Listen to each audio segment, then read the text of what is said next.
4910, votre région. Dans ma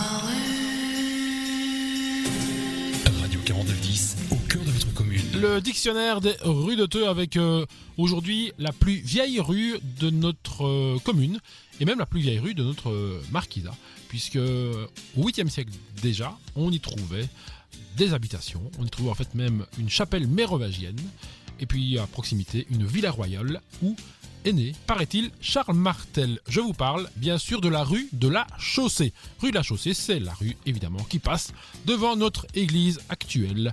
Alors là-bas donc une villa royale, puis ensuite un palais carolingien où on trouve notamment Louis le Débonnaire qui fait une petite visite en 827.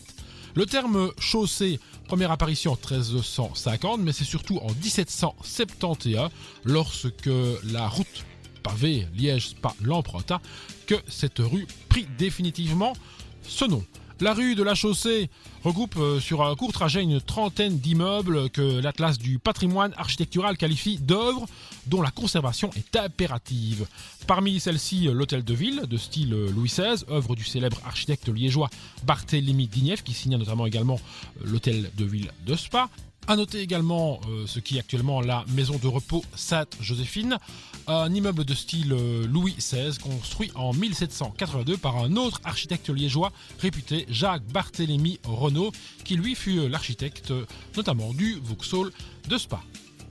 Citons également encore sur notre place le presbytère, construit en 1687 en style Renaissance mosane, et puis évidemment notre église Saint-Hermès et Alexandre, qui a succédé à une suite d'autres édifices, l'édicule romain, une chapelle mérovingienne, une église carolingienne et puis une église halle romane à 3 nefs bâtie vers 1100 à laquelle on a ajouté au siècle suivant une puissante tour carrée défensive percée de meurtrières et couronnée de hourds en bois.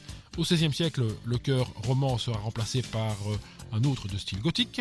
Une restauration effectuée en 1977 jusqu'en 1983 nous a ramené à la simplicité des premiers temps tout en respectant les témoins de l'évolution du bâtiment.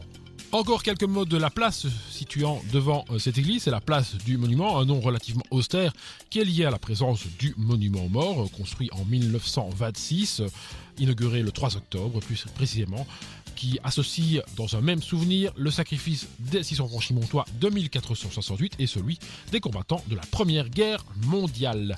Un endroit qui, malgré cela, fut toujours un lieu de convivialité pour les Theutois, puisque dès son aménagement en 1759, la communauté investit ce lieu pour y organiser diverses réjouissances, comme des concours de chant, de pinsons et de coqs, des combats de coqs, oui également.